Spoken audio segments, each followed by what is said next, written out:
How good was Charles Barkley actually? College career.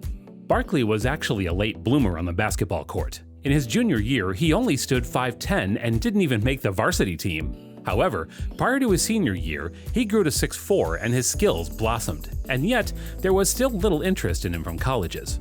Barkley wasn't really noticed until the state semifinals. An assistant coach from Auburn was there, though, and noticed Barkley. That got Barkley to Auburn, a school not known for its basketball prowess. Chuck played 3 seasons at Auburn, and he led the SEC in rebounding all 3 years. In addition to being named the SEC's Player of the Year, Charles was able to take the Tigers to the NCAA tournament. This was notable because Auburn had never made the journey before.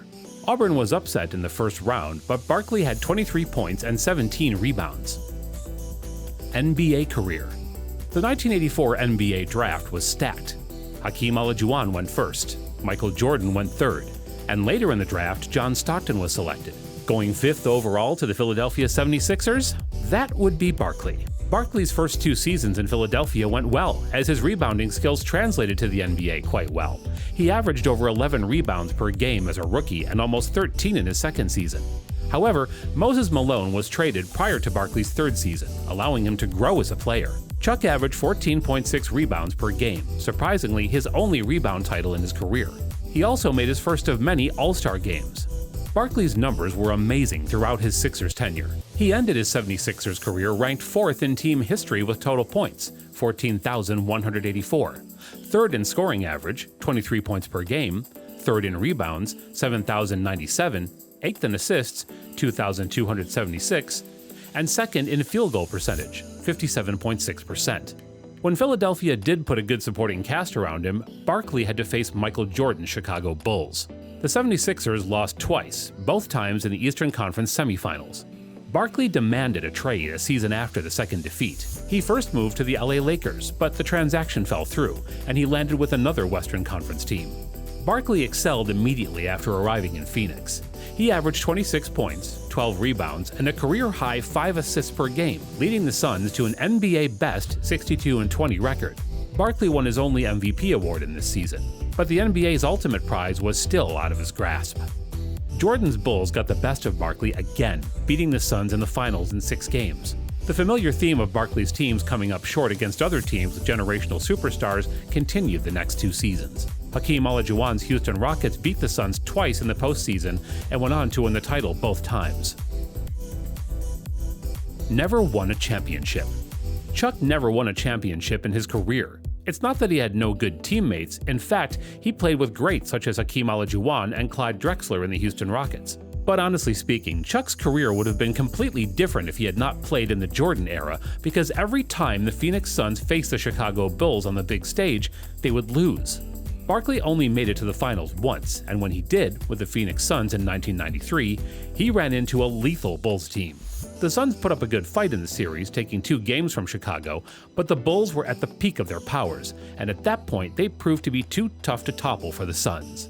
Before those 93 finals, Barkley had faced off against the Bulls in the postseason 2 other times, in 1990 and 1991 as a member of the Philadelphia 76ers.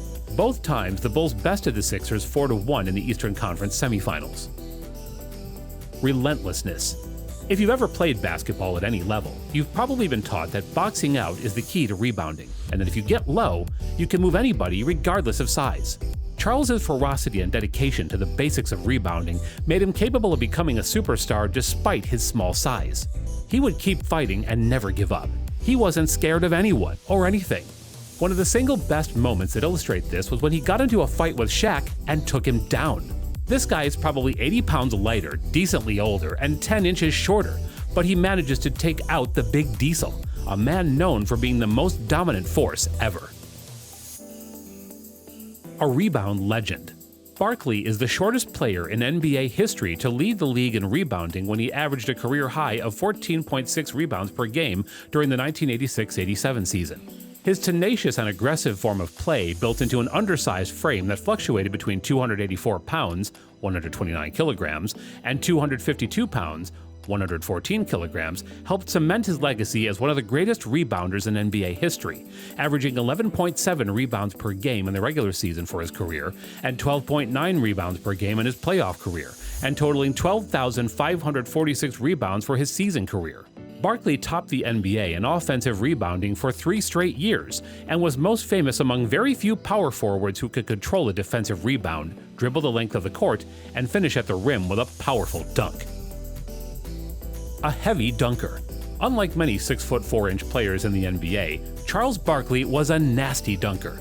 He once dunked the ball so hard into the hoop that he shifted a 2,240-pound basket support around 6 inches to the right. Keep in mind, these supports are secured into the court with concrete. He was so strong that he moved it half a foot. The league doesn't refer to them as power forwards for no reason. A prolific scorer. Charles Barkley was a prolific scorer who averaged 22.1 points per game during the regular season for his career and 23.0 points per game in the playoffs for his career.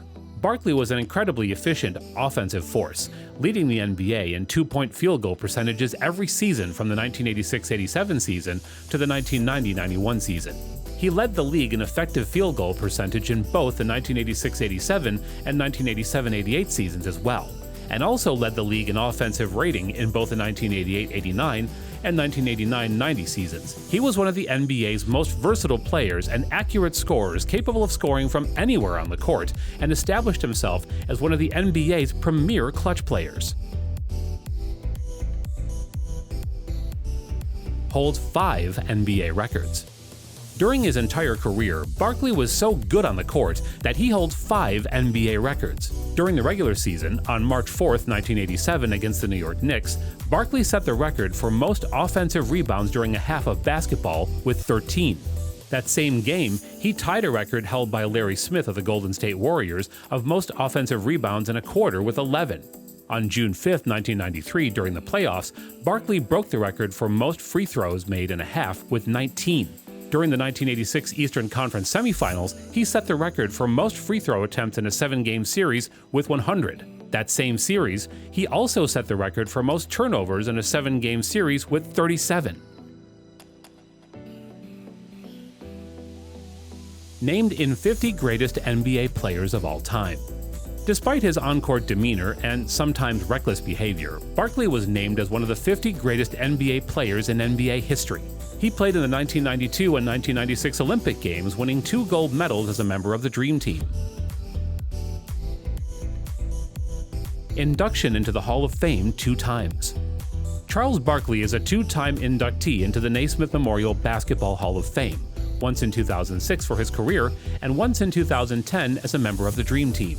In the year 2000, Barkley retired. The 11-time NBA All-Star is one of only 4 players in history to achieve 20,000 points, 10,000 boards, and 4,000 assists. He now has a successful career as a television NBA personality and analyst. This is the old boy network. I'm gonna get paid regardless of what he's. So guys, that was it for today's video. Hope you enjoyed it, and please let me know in the comments below as to where you would rank Charles Barkley in the list of the greatest power forwards of all time, and what were the obvious reasons as to why he never won a championship. Thank you for watching the video, and peace out.